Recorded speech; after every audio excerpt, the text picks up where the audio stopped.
Bueno, vamos.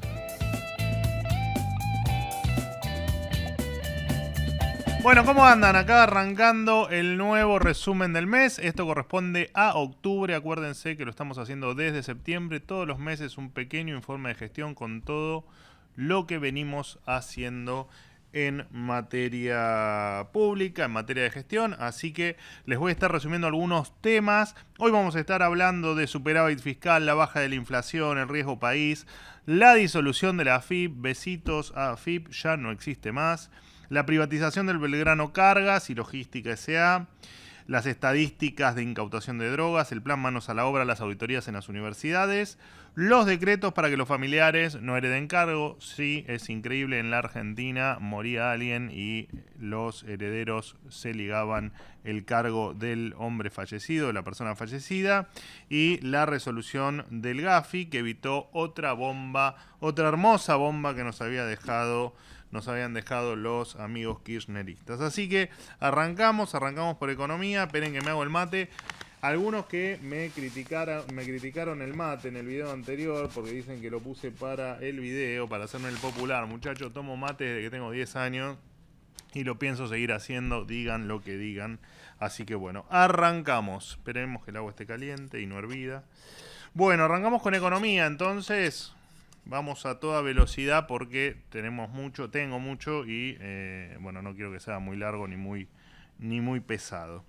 Bueno, arrancamos con el superávit financiero. Arranco por acá porque efectivamente esto para nosotros es la columna vertebral de que el plan económico está sobre rieles y que efectivamente vamos a lograr todos los objetivos que nos proponemos. El superávit financiero en el mes de septiembre fue de 466.631 millones de pesos y se acumuló en los primeros 9 meses del año un superávit financiero del 0.4% del producto. Esto para que se entienda, digamos, siempre se habla nosotros siempre hablamos de superávit financiero porque es efectivamente el superávit real. Muchas veces los gobiernos hablan de déficit primario, que básicamente es la diferencia entre ingresos del Estado y los gastos del Estado y las erogaciones. Nosotros hablamos de superávit financiero porque además a eso le adicionamos el pago de los intereses de la deuda. O sea, efectivamente el superávit real es el superávit financiero. Lo demás, al no mostrar el pago de los intereses de la deuda, por supuesto que son datos incompletos. Así que esto para nosotros es una gran noticia porque implica dos cosas. Primero, que no vamos a emitir, cosa que ya prometimos, cosa que ya todos saben que no vamos a hacer. Y por el otro lado, que no nos vamos a endeudar, ¿no? Para pagar absolutamente nada. Entonces, ni endeudamiento, ni maquinita de hacer billetes, que lo único que va a generar es más inflación, como ya lo hemos vivido en otras épocas cuando la maquinita estuvo descontrolada durante los últimos 20 años. Bueno, en septiembre del año pasado, o sea, estos son datos de septiembre de este año, 467.000 millones de pesos prácticamente de superávit financiero. En el mismo mes del año pasado, el déficit primario, o sea, antes del pago de deuda, por lo tanto el déficit es mucho más, fue de 380.000, casi 500 millones de pesos. Imagínense la diferencia que hubo en el manejo de las arcas públicas entre un año y otro. Bueno, año en el que el abogado Massa, el doctor Massa, estaba en plena campaña electoral, ¿no? Revoleando billetitos con la máquina de hacer billetes. Otro dato económico que fue relevante para nosotros, el índice de inflación, que se conoció a mediados de mes, 3.5% de inflación mensual. Y la inflación núcleo es la más pura, es aquella que no incluye ni productos, ni bienes y servicios que tengan algo de regulación o bienes o servicios que tengan algún componente de estacionalidad. O sea, la inflación núcleo, la más pura, dio 3,3%, 0,2% menos que lo que fue en la inflación general, ¿no? La que sí tiene en cuenta el resto de los productos. Y alimentos y bebidas, que es uno de los rubros que nosotros más miramos y que más importancia le damos fue del 2,3%. ¿Por qué? Bueno, porque siempre decimos, ¿no? La inflación al que más afecta es al que menos tiene, al que menos posibilidades tiene de cubrirse frente a la inflación por diferentes razones. O sea, es el impuesto más distorsivo porque afecta al que menos tiene. En esto, quien menos tiene dedica, por supuesto, todo su ingreso a comprar alimentos, por supuesto, y en esta lógica, que los alimentos estén por debajo de la inflación general significa que quienes más vulnerables son, menos sufrieron la inflación en su propia canasta de productos. Bueno, y en septiembre, mientras que ahora la inflación fue en septiembre del 3,5%, en septiembre del año anterior había sido del 12,7%, y la de alimentos del 14,3%. O sea, no solo que la inflación había sido 4 veces y media más prácticamente que este año, la inflación en alimentos fue todavía mucho peor, por lo tanto, quienes más sufrían el año pasado con la inflación eran los más vulnerables. Bueno, además de esto, que era lo más relevante en materia económica, también el Banco Mundial y el BID anunciaron que otorgarán un financiamiento de 8.800 millones de dólares para impulsar el desarrollo económico argentino, lo que implica que después de mucho tiempo la Argentina vuelve o el crédito internacional vuelve a apostar por la Argentina. Bien, esto desde ya tiene gran correlato con la cuestión de tener las cuentas en orden, ¿no?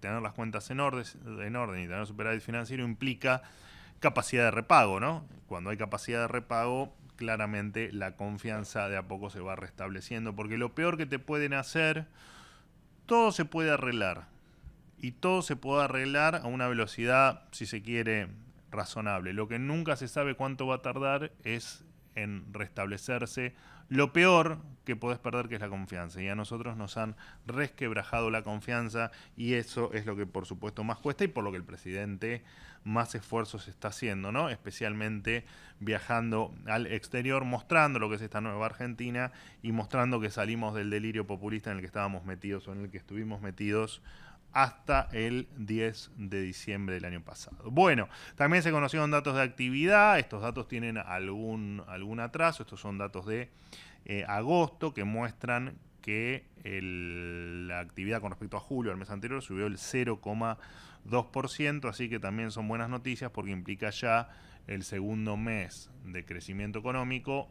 Y por supuesto todavía no tenemos los datos, pero esto se entiende que el mes de septiembre, que es el mes que todavía no tenemos el dato, efectivamente va a también ser positivo. Así que bueno, contentos con que lo peor ya pasó y contentos con que la reactivación ya se está dando.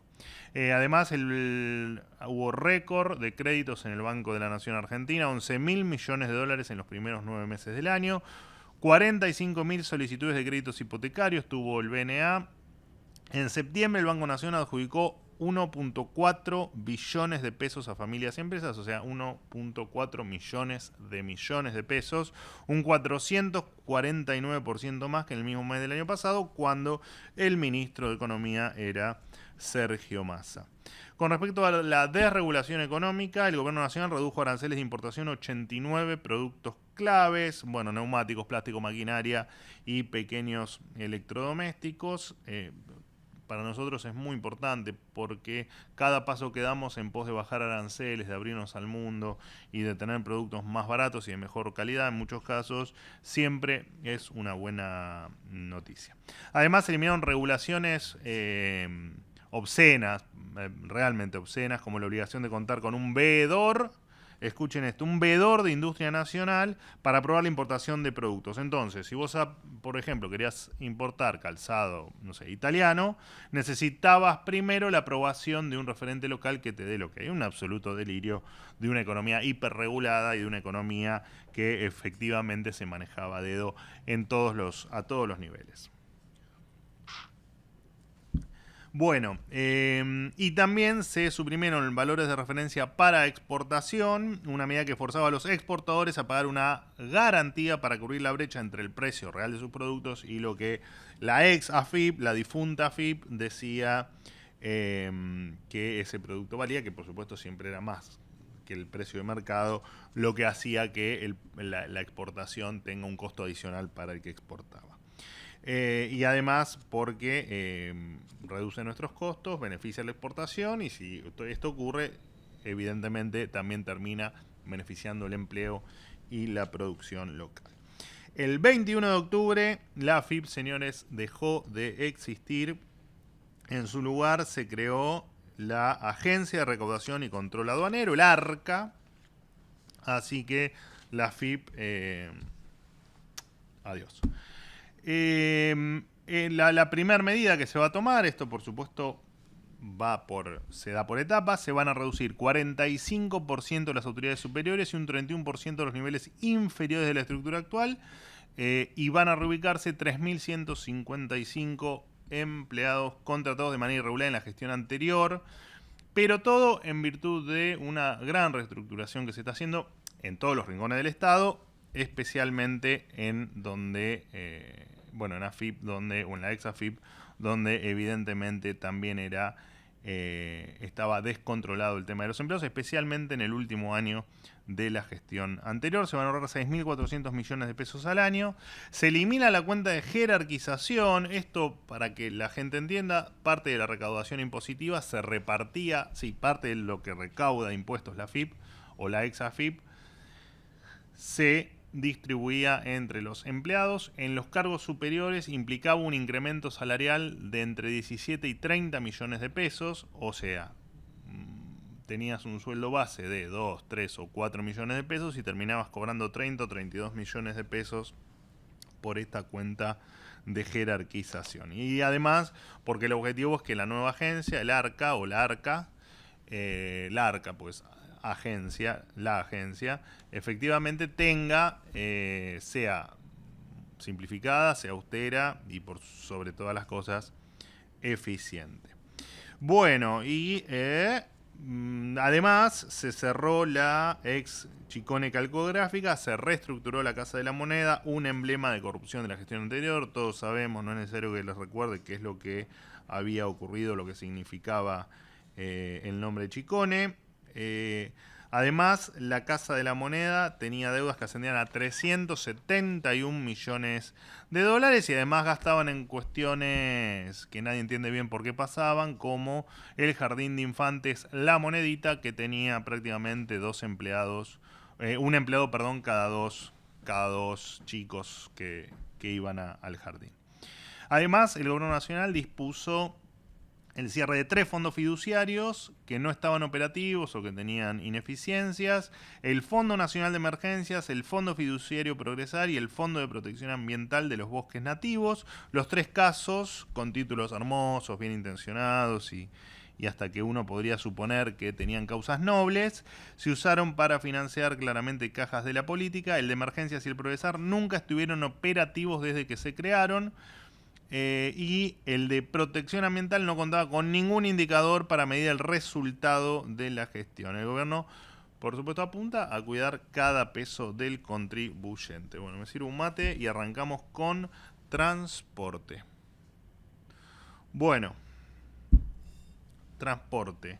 Se dispuso el cierre de la empresa estatal ferroviaria Trenes Argentinos Capital Humano, conocida popularmente como DECAF, una empresa sobredimensionada y con irregularidades. Esta empresa no operaba trenes y tenía funciones duplicadas.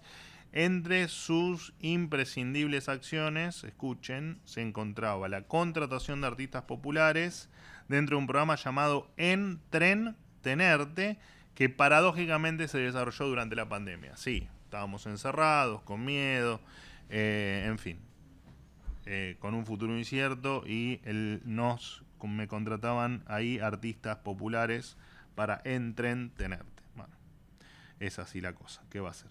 Esto significa para todos los argentinos un ahorro de 42.000 millones de pesos anuales para los contribuyentes. Además, la Secretaría de Transporte lanzó 6 licitaciones en el marco de la emergencia ferroviaria para hacer obras en la línea Roca, Sarmiento y San Martín. Se busca priorizar obras urgentes que fueron postergadas para brindarle más seguridad, por supuesto, a los pasajeros, que es la prioridad en todo esto. Las obras de infraestructura en el marco de la emergencia ferroviaria aumentaron 40% la frecuencia del tren Belgrano Norte.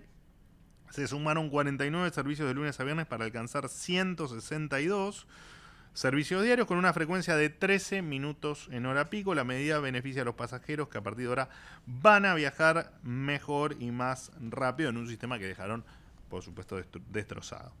La Secretaría de Transporte desreguló el transporte automotor de larga y media distancia. La nueva normativa reemplaza a una obsoleta con más de 30 años de antigüedad, como muchas cosas en la Argentina, ¿no? Que tienen 30 o 40 años de antigüedad o más, y nadie se le ocurrió nunca modificar. Bueno, nosotros, señores, lo estamos haciendo.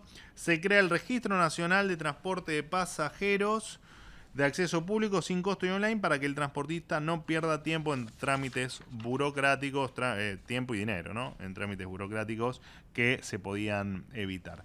Esto significa más libertad para las empresas para establecer los recorridos, vehículos, horarios, precios, duración de servicio y paradas. Más opciones es más competencia y mejores precios para los pasajeros, que en definitiva es lo que importa, ¿no? Que el pasajero viaje mejor y con precios más competitivos. El gobierno nacional además va a licitar una nueva red federal de concesiones viales. La mayoría de los tramos serán operados de forma deficitaria por corredores viales Sociedad Anónima. A partir de ahora se habilita la participación de cualquier empresa que cumpla con las garantías solicitadas.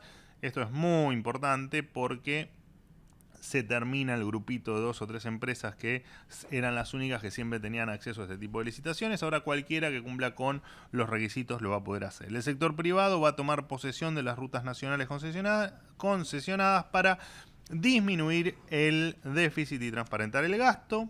Además, se reglamentaron las autoridades para operaciones aerocomerciales con personal y aeronaves con matrícula extranjera. Es un trabajo conjunto entre el Ministerio de Desregulación, se libera el acceso al mercado aerocomercial argentina, que ahora gozará de mayor competitividad, más rutas y conexiones, más ofertas para los pasajeros. Se deja atrás una política aeronáutica que limitaba el desarrollo del sector.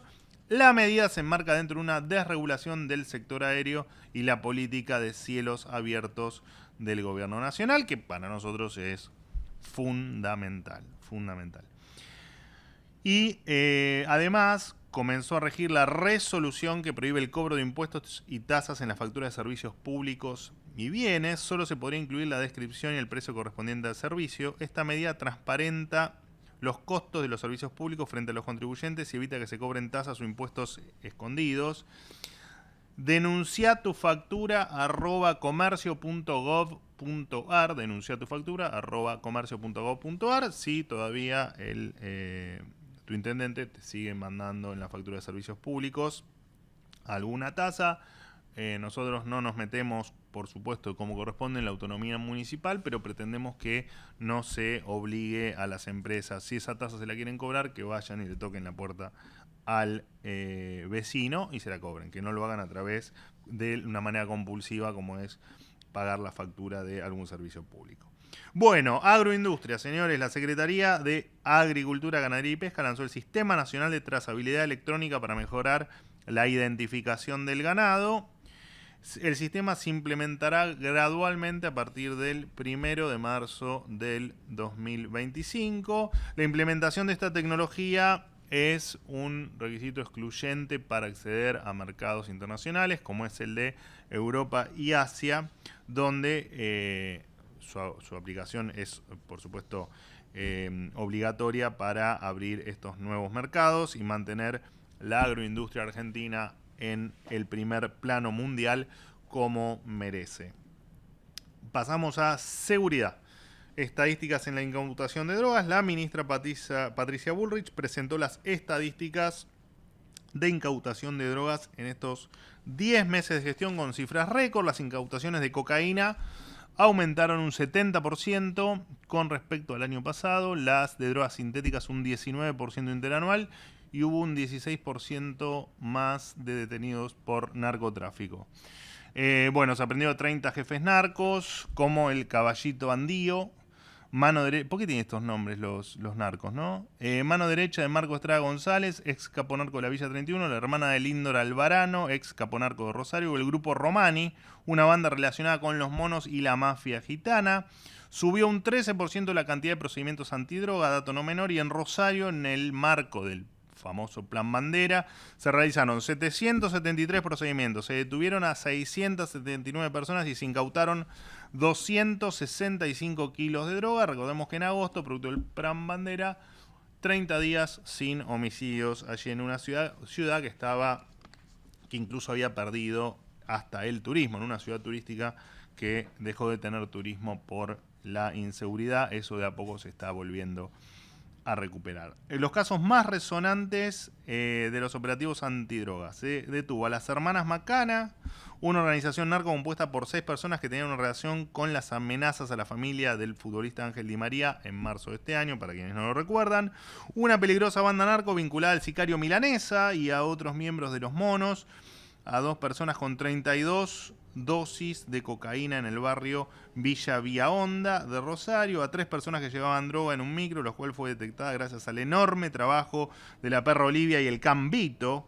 A las damas de blanco, 3 pasajeras que llevaban 6 ladrillos, como se los denomina, de cocaína en un micro de larga distancia, y a 13 narcos que poseían 10 búnkeres en el norte del conurbano bonaerense y en Concordia, Entre Ríos. Además, en la provincia de Misiones se incautaron 600 kilos de marihuana en un procedimiento en la frontera. Casos resonantes de detenciones. La Gendarmería Nacional atrapó en Costanera a un delincuente peruano, prófugo de la justicia de su país en 2015, por robo y venta de drogas, a un dominicano acusado de pedofilia en Colombia, a Paco, un peligroso delincuente buscado por la justicia jujeña, a 2 chinos, líderes de una red de trata, tenían cautivas a 12 mujeres, supuestamente hacían karaoke en un local de la ciudad de Buenos Aires. Bueno, la inventiva de los narcos es fantástica. A una banda que vendía al exterior canes de raza para competencia, a Morfeo de Gea, un terrorista que distribuía material discriminatorio a miembros de la DAIA. El hombre formaba parte de una banda ya desarticulada de la Policía Federal que publicaba contenidos antisemitas y de odio racial en una página web. Se detuvo a 2 prófugos en la estación de trenes de Retiro. Desde Uruguay llegó extraditado Nicolás Carpani Romero, el boquetero, un peligroso delincuente que era barra del Club Nacional, que fue acusado de ser una de las cabezas de la banda que concluyó el túnel para robar en un banco de San Isidro. Ustedes recordarán por las imágenes que se vieron en televisión. Bueno, se implementó también el derecho de admisión en los eventos deportivos con un resultado histórico, igual que la cantidad de espectadores controlados. En lo que va del 2024, en 1093 partidos cubiertos, lo que implica un aumento del 95,53% en la variación interanual respecto del 2023, se controlaron a 8.150.416 personas. En la provincia de Córdoba, por ejemplo, se disputaron 98 partidos con el ingreso de 2.005.839 espectadores, de los cuales 1.891.495 fueron controlados. De ese total se controló y se detectó 197 con prohibición de admisión, 190 con prohibición administrativa y 49 con prohibición judicial. Un caso muy resonante fue el de los 57 barras de Boca por tenencia de 4 armas de fuego. Se firmó el acuerdo de tribuna segura con todas las provincias. En Rosario se detuvo a César Trippi, un peligroso narco del clan Trippi. También se aprendió a un secuestrador extorsivo en el partido Huracán versus Talleres.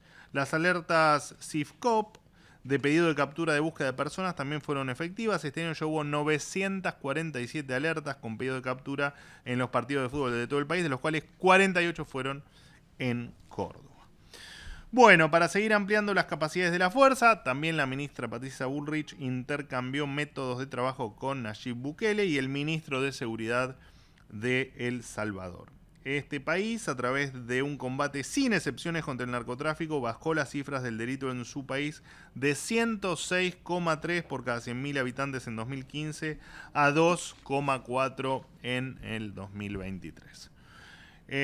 También se presentó el plan Manos a la Obra, para que los presos trabajen. Los convictos le van a devolver a la sociedad los recursos destinados a cada preso, que se financian con el esfuerzo de los contribuyentes.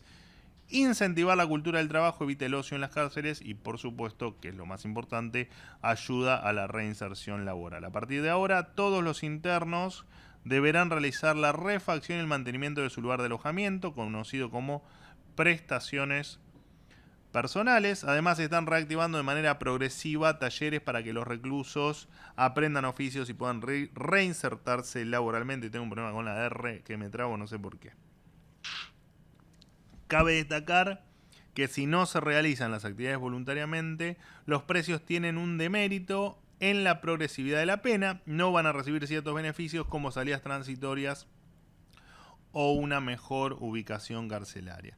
Esto representa un cambio de época, el que las hace las paga. Durante muchos años la política escondió la inseguridad y tantas otras cosas debajo de la alfombra. Prefirió victimizar a los victimarios que defender a las víctimas. Criminalizar a los uniformados en vez de empoderarlos. Producto de esto se formaron enclaves narcos que funcionaban sin ley, como en Rosario, donde hubo 5 veces más asesinatos que en el resto del país. Mirar para otro lado, continuar con la doctrina zafaronista, nos llevaba al submundo del caos, la violencia y la corrupción de los países donde anida el narcoterrorismo, como Venezuela, México, Colombia. El próximo paso debe darlo el Congreso, discutiendo la ley antimafias y el régimen penal juvenil, para que el trabajo de la policía no sea en vano y los delincuentes tengan consecuencias, que es lo que espera. Creo que esto es transversal a toda la sociedad. Todos queremos vivir en un país donde los delincuentes tengan por fin consecuencias. Defensa, Ministerio de Defensa. Perdón. Compensación a las víctimas del terrorismo. El gobierno va a compensar a los héroes del Regimiento de Infantería de Monte, que dieron su vida para proteger la unidad del ataque de un grupo comando subversivo en el año 1975. En este acto, los terroristas asesinaron a un policía formoseño y 12 integrantes del ejército. Además, 12 compañeros de esa fuerza sufrieron lesiones leves. Esta restitución es un paso para que la historia se cuente completa. Las atrocidades de la década del 70 deben compensarse equitativamente. Además, siguiendo con el Ministerio de Defensa, la Armada Argentina llevó adelante tareas de señalamiento del río Uruguay en conjunto con nuestro país vecino. Este esfuerzo compartido busca mejorar la circulación y la seguridad de los usuarios que navegan y aprovechan, como debe ser, los recursos del río. Se inició también la campaña sociosanitaria fluvial en el litoral. A bordo de 3 embarcaciones de la Armada, médicos y agentes de atención social asisten a comunidades vulnerables en las riberas de Chaco y Corrientes. Estas poblaciones suelen enfrentarse a dificultades para acceder a una atención sanitaria. Por esto, se brindará atención médica clínica general, de odontología, ginecología, pediatría, oftalmología, como también la posibilidad de tramitar DNI y el acceso a prestaciones de seguridad social nacional. Este año, y gracias al compromiso de nuestro querido presidente Milei y del ministro, el doctor Petri, el ministro de Defensa, con las Fuerzas Armadas, la inversión en defensa aumentó como nunca antes había aumentado. El Comando Conjunto Marítimo logró en octubre su mayor nivel operativo desde su creación, con más días de navegación y más horas de vuelo, que continuarán incrementándose, si Dios quiere, en los próximos meses.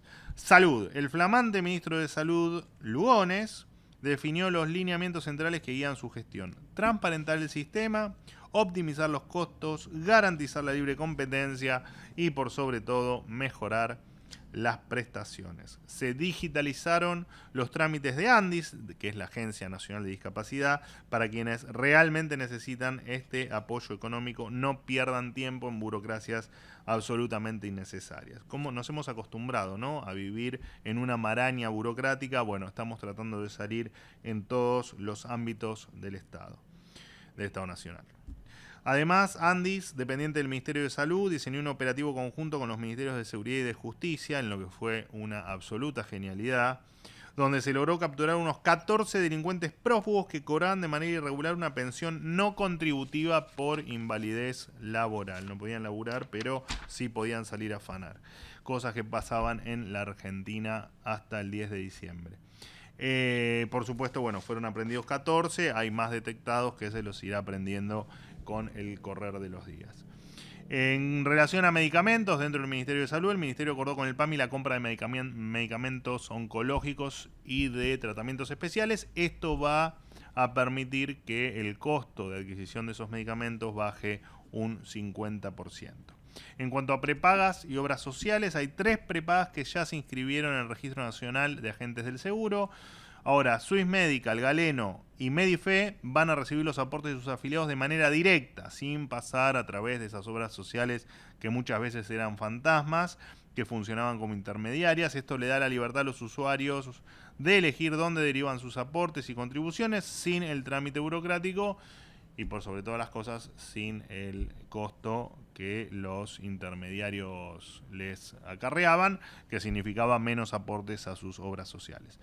Por otro lado, se intervinieron 3 obras sociales por serias irregularidades e incumplimientos. La obra social del personal mozaísta, la del personal ladrillero y la de la industria ladrillera máquina, que se suman otras 2 intervenciones que se habían dado en meses anteriores. Bajo el estricto mandato del presidente de ordenar el sistema de salud, las obras sociales se auditan y aquellas que no cumplan con la normativa se intervienen para garantizar las prestaciones de calidad a los usuarios. Dentro de la ley todo, señores, fuera de la ley absolutamente nada. Esto me parece que ha quedado claro en estos primeros 10 meses de gobierno.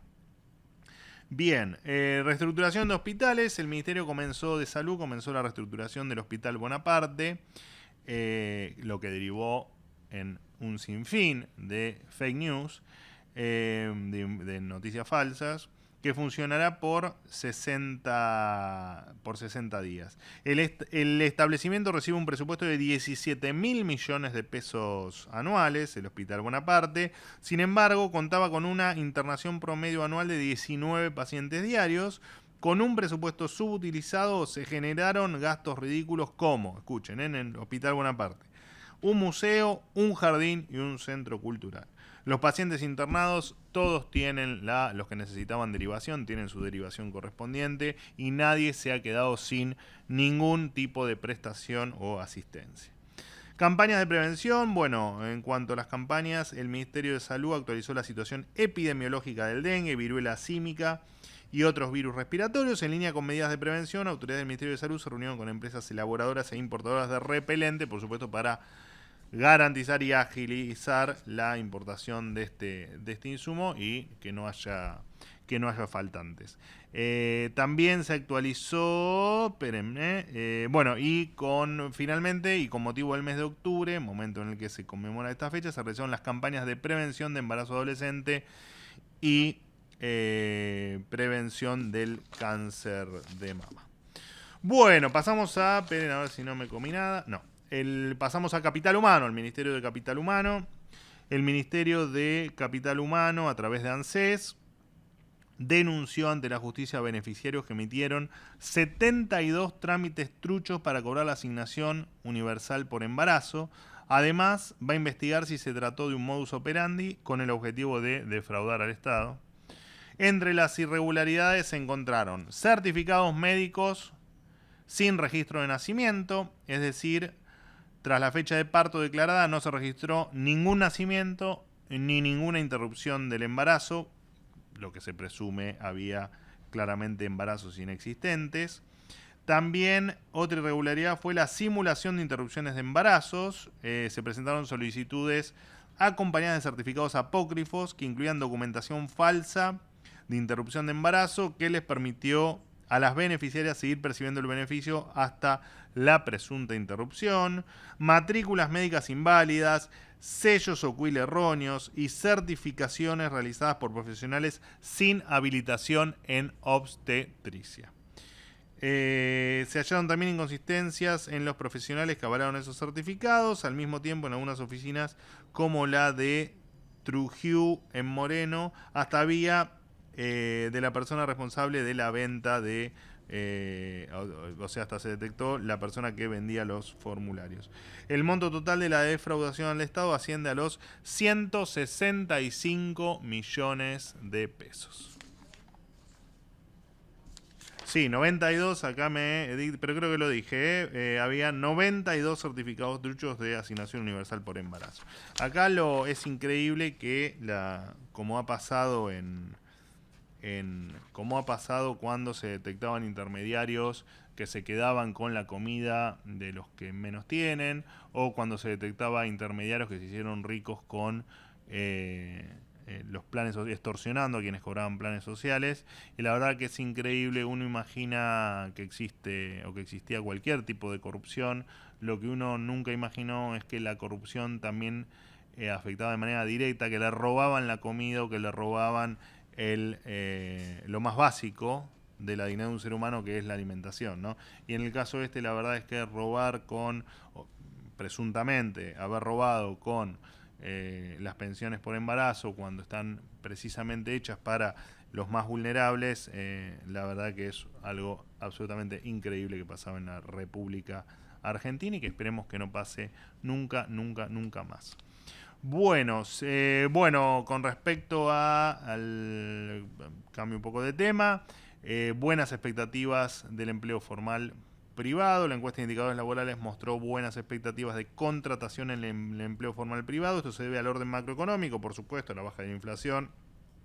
Las expectativas netas a la contratación del personal fueron del 2,3%, las más optimistas de los últimos 14 meses, y subió la tasa de incorporación de personal al 1,7%. Bueno, el informe también muestra recuperación en el poder adquisitivo de las remuneraciones en los primeros 8 meses del año. Fue la más rápida en las últimas fases evaluatorias registradas y se logró revertir la pérdida del salario real en un periodo de tiempo mucho más breve que el habitual. En cuanto al salario universitario, que fue parte del debate este mes que pasó, el Ministerio de Capital Humano aumentó el 6,8% al personal universitario, pese al rechazo gremial. El Gobierno Nacional igualó el sueldo del personal docente y no docente universitario al del Sistema Nacional de Empleo Público. Estas discusiones deben llevarse adelante en el presupuesto nacional 2025 y con el equilibrio fiscal como regla fundamental, porque como decimos siempre, los reclamos son genuinos. Lo que tiene que ocurrir es que lo debata el Congreso y que en tal caso discutan las partidas que deben resignarse para reasignar ese recurso al presupuesto universitario en caso de que así lo consideren. También el Ministerio de Capital Humano aumentó las medidas de acompañamiento a los sectores vulnerables. Las asignaciones universales y familiares recibieron un aumento del 4,17% en base al IPC, al índice de precios al consumidor. Y por otro lado, las becas Progresar suman un 75% de aumento. Las becas Progresar continúan en vigencia porque, por supuesto, una de las noticias falsas fue que las dábamos de baja por la baja del fondo fiduciario. Nada tiene que ver con esto. Fue otra de las mentiras que arma un grupito de gente que quiere que todo salga mal. Los más de 1 millón de beneficiarios seguirán cobrando en tiempo y forma las becas Progresar. La disolución del fondo fiduciario Progresar en nada les afecta porque dicho fondo nunca se constituyó. El origen de las becas Progresar sale del presupuesto de la Secretaría de Educación del Ministerio o dependiente del Ministerio de Capital Humano. Además, se llevaron a cabo las pruebas Aprender, que evaluaron a 500.000 estudiantes secundarios en lengua y matemática en más de 13.000 escuelas en todo el país. Estas evaluaciones recolectan información clave para tener un panorama certero del nivel de conocimiento de los estudiantes y así continuar con un plan efectivo para la educación de los jóvenes. Por supuesto que este gobierno heredó una crisis a nivel educativo, creo que sin precedentes. De hecho, las últimas pruebas PISA arrojaron lo que nos dejó el gobierno anterior. El 70% de los alumnos de sexto grado no incorporan los conocimientos básicos y tienen deficiencias severas en la comprensión de texto. El 46% de los estudiantes de tercer grado no alcanza el nivel mínimo de comprensión lectora.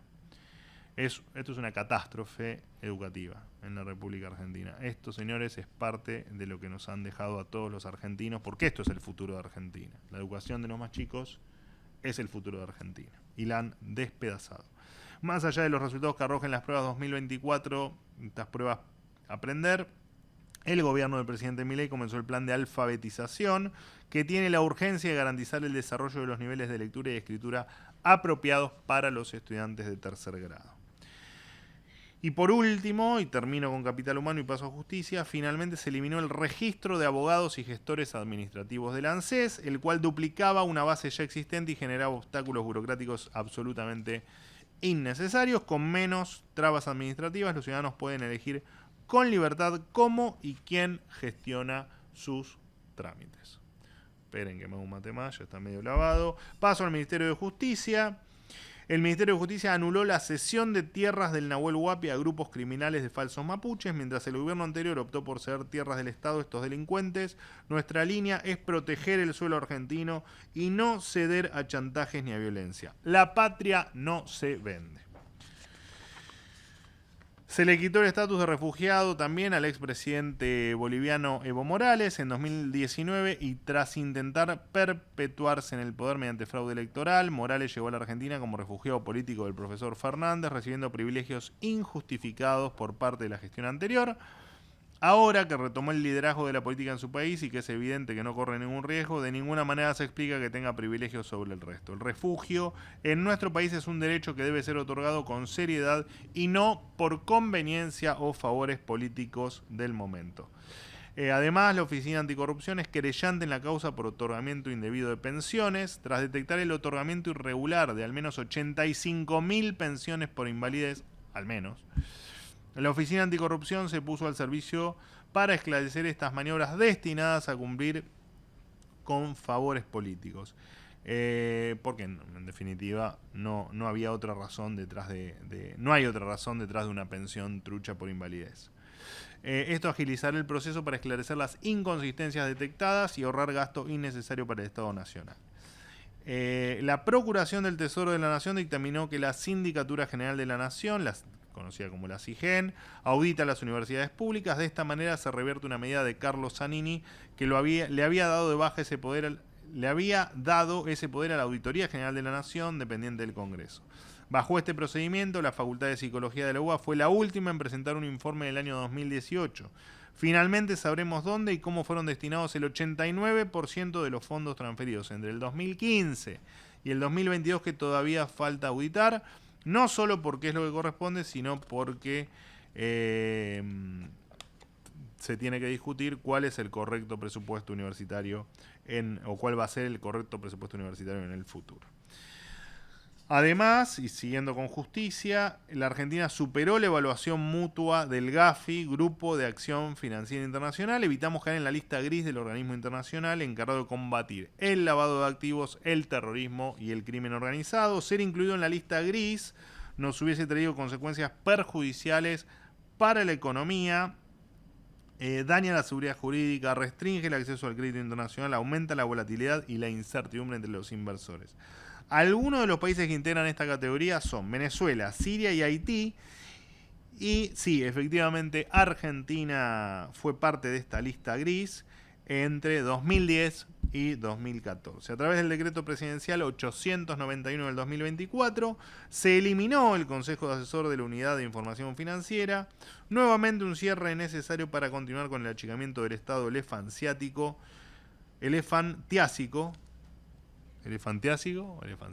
bueno, se entendió. El Estado dejó de pagar 7 salarios equivalente al de un subsecretario de Estado. Y, me faltaba un tema más. El dictamen, diputados dio dictamen por el juicio al juicio por jurados. Es una propuesta del Poder Ejecutivo para aumentar la participación ciudadana en procesos judiciales. No hay ningún tribunal judicial más independiente que el jurado compuesto por ciudadanos.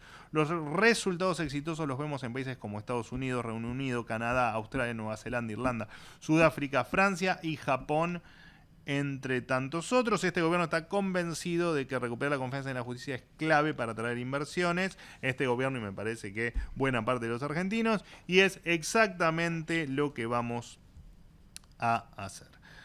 Pasamos a Cancillería. La Cancillería recibió al presidente salvadoreño Nayib Bukele y su comitiva. La agenda incluyó un encuentro empresarial de alto nivel con representantes de compañías argentinas y la suscripción de una serie de convenios en materia de interés para ambos países. El Congreso además aprobó el tratado bilateral para incentivar las inversiones con Emiratos Árabes Unidos. Esta es otra medida que procura la llegada de capitales extranjeros y a su vez genera equilibrio en la relación entre los estados. Emiratos Árabes Unidos es uno de los principales países en producción de petróleo, la economía número 28 por volumen de PBI. En materia de acuerdos internacionales, el Congreso aprobó el acuerdo sobre subvenciones a la pesca de la OMC, que es la Organización Mundial del Comercio. Con este acuerdo se restringen los subsidios que afectan al comercio y la conservación de los recursos pesqueros al prohibir subvenciones a la pesca ilegal, no declarada y no reglamentada.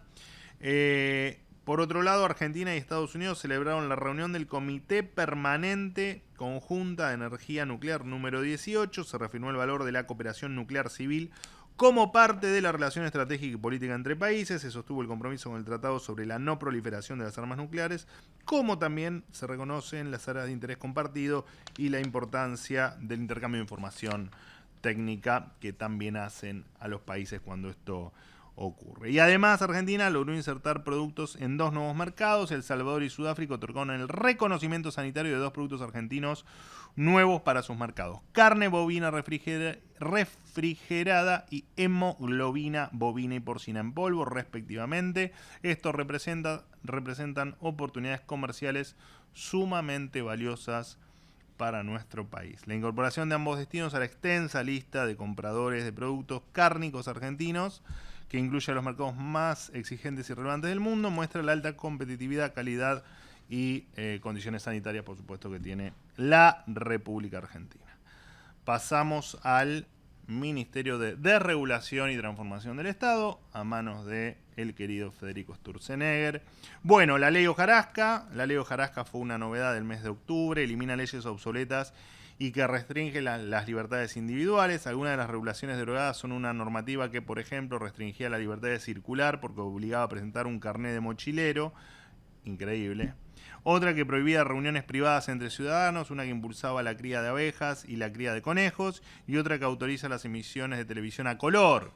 Sí, increíblemente pasaron décadas de esto, pero seguía vigente, entre otros ejemplos de normativas anticuadas que arrastraron al país a la decadencia. Como bien dice el ministro Sturzenegger, esto fue una gran limpieza de placar con un montón de cuestiones que no se usaban más y otras que hacían mucho daño. Bueno, y en cuanto a empleo público, sigo con el Ministerio de Desregulación. El gobierno tomó la decisión de hacer un examen de idoneidad estandarizado a alrededor de 40.000 empleados de planta transitoria y contratados. En el servicio público deben ingresar los mejores, esto lo hemos dicho siempre, porque cada salario que paga el Estado es dinero del esfuerzo de cada uno de los contribuyentes. Se lanzó una resolución que obliga a todas las áreas del Estado a intimar en los próximos 30 días a las personas que estén en condiciones de jubilarse, que son cerca de 10.000, ¿verdad? El gobierno nacional firmó un decreto para prohibir también que los familiares o cónyuges de empleados estatales que fallecieron ocupen sus puestos de trabajo en su reemplazo. Algunos de los organismos del Estado, como la extinta AFIP, el Banco Central, ANSES o Banco Nación, incluyen dentro de sus propios estatutos normativas que habilitaban los cargos hereditarios, que además creo que están prohibidos por la Constitución Nacional.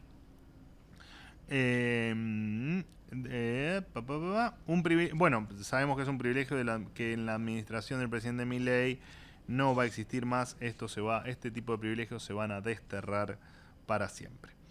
El Ministerio de Desregulación cumple una función transversal al resto de las áreas, ya que tiene como tarea central eficientizar, simplificar, modernizar y achicar el Estado. Esto es un profundo cambio de paradigma porque significa que ya no se festeja un Estado grande, sino desmantelar gastos inútiles para que la riqueza quede entre los ciudadanos y no en unos pocos al mando del Estado o del gobierno de turno. medidas que ya mencioné, como la desregulación del transporte automotor de larga y media distancia, la desregulación del código aeronáutico, la privatización del Belgrano Cargas, la eliminación de los valores de referencia de exportación y los veedores nacionales para importar, entre otras, contaron con una participación directa por parte del Ministerio. Bueno, paso a jefatura de Gabinete de Ministros, energía nuclear. La Comisión Nacional de Energía Atómica reorganizó las actividades de sus plantas para generar un excedente de radioisótopos para exportación. Este es un insumo clave para el diagnóstico y tratamiento médico. La Argentina producía ya la cantidad suficiente para la demanda interna, pero el objetivo es exportar. El objetivo para este año es aumentar un 50% de la producción semanal de molibdeno 99 y un 22% de iodo 131. Al incrementar las horas de operación de los recursos existentes y sin invertir nuevos fondos, la producción ya subió un 31%. La exportación de estos bienes técnicos posicionará a Argentina en el mercado y generará divisas para los argentinos. Además, la aplicación Mi Argentina incorporó el reconocimiento facial. Quienes cuenten con dispositivos que tengan sistema operativo iOS, el de Apple, pueden utilizar esta herramienta para desbloquear el ingreso de manera automática. Los usuarios van a poder ingresar de manera más ágil. Por supuesto, esto se va a ir extendiendo a Android en el futuro. Con respecto a los incendios, el Servicio Nacional de Manejo del Fuego dictó cursos formativos para brigadistas. Las capacitaciones se hicieron en las provincias de Santa Fe y Mendoza con el objetivo de fortalecer y estandarizar la capacidad de los combatientes de los incendios forestales. Además, se aplicó el monitoreo satelital de los incendios en Córdoba y San Luis. La CONAE monitoreó satelitalmente los incendios en Córdoba y San Luis. Las imágenes satelitales permitieron a los organismos locales gestionar la emergencia y combatir el fuego con información más precisa y, por supuesto, de manera mucho más eficiente en lo que suelen ser tragedias naturales que causan mucho daño a los que las sufren. Bueno, me voy dentro del Ministerio de la Jefatura de Gabinete, me voy a Turismo y Ambiente. La Subsecretaría de Turismo o la Secretaría de Turismo, participó de la Feria Internacional del Turismo, un importante evento internacional para promover el turismo. Se presentaron distintos programas para impulsar el turismo en Argentina, como el de turismo del vino, pueblos auténticos, el de eventos deportivos en la Ruta 40 y el programa de promoción de inversiones turísticas privadas. La Secretaría de Ambiente participó de un encuentro internacional sobre litio entre los países que integran el Triángulo del Litio, Argentina, Chile y Bolivia. El objetivo es generar instancias de cooperación trinacional en la producción de este mineral tan valioso. La AVE, que es la Agencia de Administración de Bienes del Estado, va a subastar además 400 inmuebles y poner a la venta otras propiedades con un ingreso estimado para las arcas del Estado de 800 millones de dólares, que además la venta de estos 400 inmuebles deja de generar gastos, por supuesto, permanentes, sin ningún tipo de sentido. Uno de los inmuebles que se va a poner a la venta es la sede central del ex Ministerio de las Mujeres, Géneros y Diversidad, tasado en 12,5 millones de dólares. Bueno, ministerio que ya sabemos los resultados que ha tenido. Bueno, hasta aquí, señores, el resumen del mes de octubre. Gracias por estar ahí del otro lado y nos reencontramos seguramente el mes que viene con el resumen de noviembre. Bueno, el resumen de noviembre o el resumen del primer año de gestión. Veremos cómo lo instrumentamos. Y acuérdense también argentina.gov.ar/bitácora. Ahí tienen todos los logros de gestión desde el 10 de diciembre del presidente Milei y de todo su gabinete y de todas sus áreas de gobierno. Hay un montón ahí para que se enteren todos los que estamos haciendo todos los días. Así que muchísimas gracias y nos reencontramos el mes que viene. Chao. Fin.